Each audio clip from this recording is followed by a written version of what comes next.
Olá, pessoal. Nós estamos a poucos dias, da posse do novo presidente e chega nesse momento agora, vamos fazer uma análise. Muita gente não conseguiu entender direito, ou não consegue entender se ainda vai ter golpe, se não vai ter golpe, entendeu? Então, eu vou aqui agora nesse vídeo explicar para você que a possibilidade de um golpe no Brasil hoje, em decorrência da eleição de Lula, não é que seja impossível, é improvável. É improvável. É justamente o que eu vou, nesse pequeno vídeo aqui agora, mostrar para você o porquê dessa pouquíssima probabilidade de ocorrer o golpe. Apesar de o Brasil se caracterizar, eu estou aqui até para evitar passar alguma informação errada. O Brasil, interessante, o Exército, particularmente falando do Exército, do nosso Brasil, ele praticou golpes militares, participou de golpes militares em uma quantidade maior do que a quantidade de guerras que o Exército brasileiro fez, né? É interessante, um Exército deveria... A principal função de um Exército é defender a integridade do território. Ou seja, em outras palavras, partir para uma guerra quando atacado fosse. Então, é curioso que no Brasil, o Exército brasileiro participou de golpes de Estado em um número maior do que o número de guerras. Só para você ter uma ideia, cara, o primeiro golpe, em 1989, a proclamação da República, foi o primeiro golpe, tá bom? Eu já falo da República, a gente não vai nem considerar outros dois anteriores, mas na República foi 1889, quando o Exército, depois, Dom Pedro II, acabou, né? Você pode até não gostar, mas era um império, o império não é, o imperador não é eleito por ninguém. Tá, tudo bem, mas era a legalidade, era o regime vigente no Brasil, era o império. Quando você vai, por definição, e tira um governo que está legalmente, você está praticando golpe. Então vamos contar. Primeiro golpe, proclamação da República, 1889. Depois você teve o golpe de 3 de novembro de 1891. Depois você teve o caso do Floriano Peixoto. Terceiro, vai contando aí, vai, cara. Depois você teve a Revolução de 30, 4 golpes. Depois a gente teve, olha só você, o Estado Novo, 1937. Depois você teve, a deposição de Getúlio Vargas em 1941. Sexto golpe. E o último deles, 31 de março de 1964. 7 golpes de Estado o Exército Brasileiro fez. Uma expressão muito comum que se usava e se usa ainda, quando você quer se referir a um país onde a força, a democracia, o Estado de Direito, as instituições são fracas, você usa a expressão Republiqueta das Bananas. Tá? Essa expressão, República das Bananas, se origina lá na América Central, onde você tem ainda pequenos países, mas antigamente era assim, era um golpe, a cada semana você tinha um golpe, ou seja, o cara não gostou, vai lá e pratica um golpe, o outro que não gostou, vai e pratica um contragolpe. Poxa, esse país aí, é uma República das Bananas, né? Talvez pela localização da América Central, o clima que propicia a produção de bananas, acredito eu, não é isso mesmo? Poxa, então você fica se questionando assim, poxa, então a gente tem vários motivos para acreditar que o Brasil ainda não é um país do primeiro mundo. Por quê? Porque é só você ver o histórico, o retrocesso do que o Exército Brasileiro fez na história toda do Brasil. Só que a notícia boa parece que as coisas estão mudando. Isso é muito bom, entendeu? É justamente aqui agora que eu vou fazer esse retrospecto para você. O último golpe dado pelas Forças Armadas, aí não foi nem o Exército, foi Marinha, Exército, Aeronáutica, foi em 1964, entendeu? Golpe mesmo com tanques, você colocar tanques nas ruas, obteve, tá bom? A unanimidade dos países ricos do planeta Terra apoiaram o golpe no Brasil. 1964. Por que aconteceu isso? Simples. O mundo daquela época era bipolar, entendeu? Você tinha os países não alinhados, entendeu? Mas era uma pouca quantidade de importância política reduzida. O mundo era bipolar. De um lado você tinha os Estados Unidos, representante maior do capitalismo. E do outro você tinha a União Soviética, representante maior do comunismo. Caramba, então era uma briga mesmo, um tentando se proteger do outro. Ora, quando ocorreu o golpe aqui no Brasil, era o presidente João Goulart, né? O presidente era o vice-presidente de Jânio Quadros. Jânio Quadros renunciou, ele assumiu, e aí ele começou a fazer determinadas movimentações políticas que acenavam a aproximação dele para um regime comunista. Isso assombrou a classe média. A gente está falando de 1964, cara, plena Guerra Fria. E aí no Brasil você teve a imensa maioria da população ficou contra o governo João Goulart. Você tinha a imprensa que ficou contra o governo, com medo do governo João Goulart de estabelecer no Brasil uma ditadura comunista. Mas isso aí depois, se ia ou não, isso é outra história. Você teve os empresários, os industriais, os maiores do país, todo mundo apoiando o golpe militar. Porque se tinha medo do comunismo, né? Pô, ok. Só que de lá para cá, inclusive tem uma coisa interessante, muito interessante aqui, que muita gente não sabe. Hoje, um dos veículos de comunicação que mais combateram firmemente os desmandos, os absurdos de um cara chamado Jair Messias Bolsonaro, os absurdos, não precisa falar para você dos absurdos dele, né? É um jornal chamado Folha de São Paulo, tá entendendo? E curioso, lá em 1964, o jornal Folha de São Paulo apoiou o golpe militar. Só para você ter uma ideia de como o mundo mudou. Foi o que aconteceu. Tem inclusive um vídeo meu onde eu mostro para você. A União Soviética acabou por motivos estruturalmente econômicos. Faliu. E aí, quando a União Soviética desmoronou, 1991, o mundo de bipolar passou a ter um país só que mandava e desmandava, entre aspas, que eram os Estados Unidos da América. Poxa, os Estados Unidos, o capitalismo, venceu o comunismo acabou. Ótimo, tá bom. Hoje você tem, rivalizando com os Estados Unidos, não mais a União Soviética ou a Rússia, que era o maior integrante da ex-União Soviética, mas hoje você tem a China. Só que tem um detalhe. Oficialmente, no nome, a China é um regime comunista, um regime fechado, uma ditadura comunista. Mas na prática você tem lá um capitalismo, uma economia de mercado. Na China ocorre coisas que num regime comunista, por definição, não deveria ocorrer. Na China existe a propriedade privada. Existe a lei do mercado. Você está entendendo? Então, cara, hoje o mundo não é mais bipolar. Aliás, o mundo hoje é multipolar. Você tem vários polos, os dois maiores, é claro, o primeiro Estados Unidos, primeiro a economia do mundo, e segundo a China, a segunda economia do mundo. Mas você tem outros atores aí trabalhando com uma força que não existia antigamente, onde era Estados Unidos e União Soviética. Hoje você tem vários atores menores, entendeu? Mas multipolar. Você tem a Índia, você tem o Japão, você tem a União Europeia. Então o mundo mudou. O mundo hoje, quando eu falo mundo, são o mundo ocidental, os países ricos.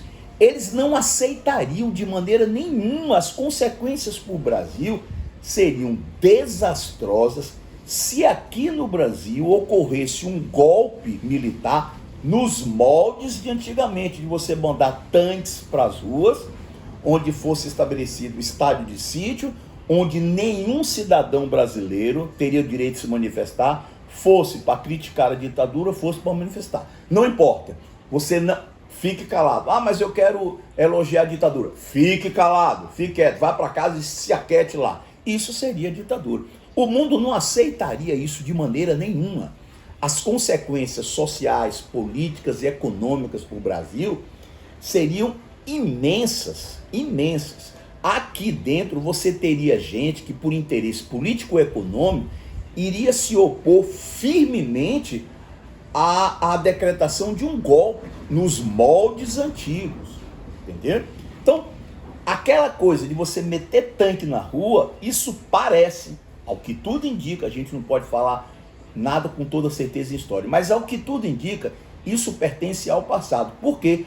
Porque o mundo mudou.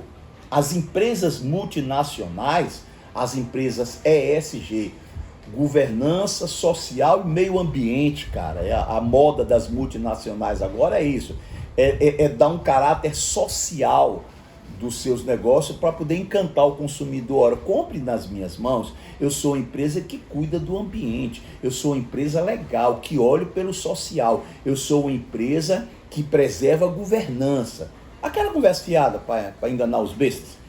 Mas essas empresas multinacionais, elas pensariam 2, 3, 4 vezes em continuar aqui no Brasil se ocorresse um golpe militar, nos moldes antigos. Você está entendendo? Então, no governo Sarney, o que foi que aconteceu? Poxa, aconteceu uma coisa maravilhosa. Começou no governo Sarney, foi ele o responsável. Se começou a modificar os cursos de formação de oficiais do Exército Brasileiro. Começou a se colocar desde o governo José Sarney, segunda metade da década de 80, cara.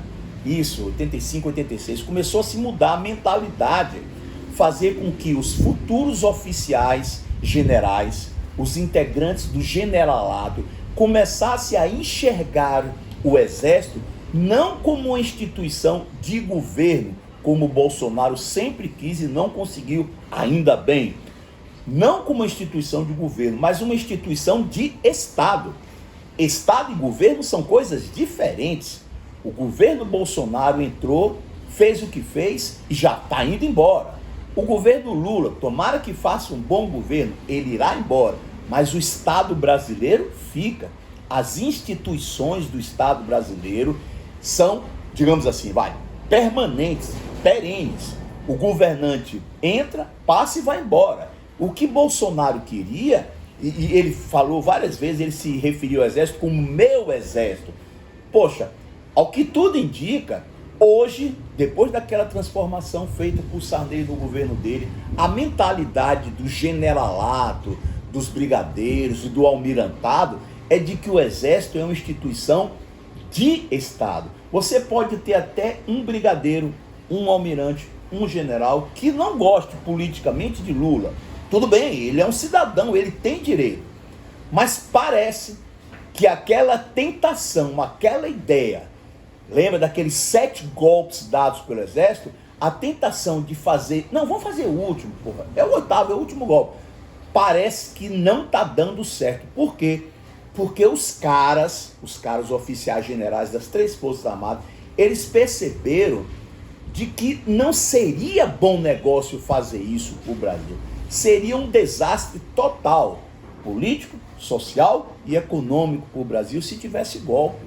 Então, que bom, cara. Eu, como brasileiro, eu fico muito contente em saber que, apesar de você ter vozes, entendeu, dentro das Forças Armadas que são contra Lula, tá bom? Mas eles vão ser obrigados a aceitar Lula. Por quê? Por causa da democracia que tem no Brasil. Bolsonaro entrou em 2018, a gente já sabe disso, o maior eleitor, a maior coisa que facilitou a eleição de Bolsonaro foi os desmanos, as corrupções do governo do PT. Lançou Bolsonaro, a população olhou para Bolsonaro e acreditou que Bolsonaro seria a encarnação, a materialização, uma espécie de avatar da moralidade, da honestidade e dos bons costumes. Viu-se depois tudo, eu não preciso listar para você, que Bolsonaro não era e não é nada, absolutamente nada disso. Aí, resultado, Bolsonaro fez o que fez no governo, o cara praticou o que praticou de absurdos durante 4 anos, as declarações, cada uma pior do que a outra, que a população brasileira, olha só você, se cansou a ponto tal de Bolsonaro, que preferiu votar em Lula porque achava que não tinha outra opção. Tinha, felizmente tinha, mas a população brasileira não percebeu. E aí votou no PT, entendeu? Votou, que é justamente o maior responsável pelos escândalos de corrupção do Brasil. Eu já disse isso para você. Poxa, pelo amor de Deus, cara, a gente sabe que o PT cometeu erros. Lula foi absolvido, é diferente de ser inocentado. Lula foi absolvido porque foram encontrados erros de procedimento, erros processuais no julgamento dele. O Moro cometeu erros assim terríveis, o Ministério Público cometeram erros. E aí o julgamento foi anulado. Ele não foi anistiado, ele não foi inocentado, melhor falando, nem anistiado. Ele não foi inocentado. Mas não importa, não importa. O que importa é que, cara, os desmandos, os absurdos, o povo brasileiro se cansou tanto de Bolsonaro, ficou tão cansado, cara, que votou justamente em um cara cuja maior associação que ele vai deixar quando morrer é a corrupção. Para você ver. Então, o que é que eu quero com esse vídeo? Primeiro, poxa, que bom, eu fico muito contente em saber que parece que as Forças Armadas do nosso Brasil se profissionalizaram. Poxa, eles agora, os oficiais generais, enxergam que as Forças Armadas são instituições de Estado e não de governo. E a outra é a esperança, eu disse para você que faltam poucos dias, cara, que o PT, ele tenha aprendido com todos os erros que cometeu. Pelo menos é a minha esperança, tenha cometido, entendeu? Se não, ou tenha aprendido, melhor falando, se não aprendeu, a vida do PT vai ser extremamente difícil, porque você vai ter o Brasil inteiro olhando para o PT. Uma respiração, um espirro que Lula, uma piscada de olhos que Lula ou qualquer ministro será denunciado e investigado. Então, eu acredito, não sei se por força, por vontade ou não, mas a partir de 2023, a prática de corrupção no eventual governo do PT será extremamente mais difícil, muito mais difícil, do que foi no primeiro governo do PT. Tá entendendo? Eu espero então que 2023 venha, o PT aprenda, tenha aprendido com os erros, não faça as bobagens que fez, não é por medo de ser pego, mas é por ter aprendido. Olha, a gente pagou um preço muito caro, entendeu? A população está nos dando a segunda chance, então vou merecer. Talvez eu esteja sendo ingênuo, mas é só você parar para pensar, caramba, quantas pessoas, organizações, entidades que eram a favor e contra Lula.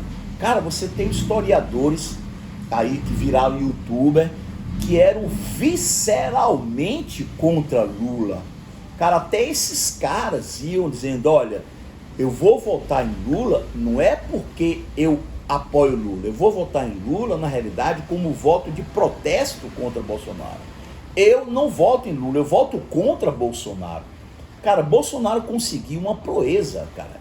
Ele cansou tanto o Brasil, de uma maneira tal, que pessoas que tanto admiravam, como aquelas que não admiravam Lula, se juntaram, é a tal da frente ampla, para derrotar Bolsonaro.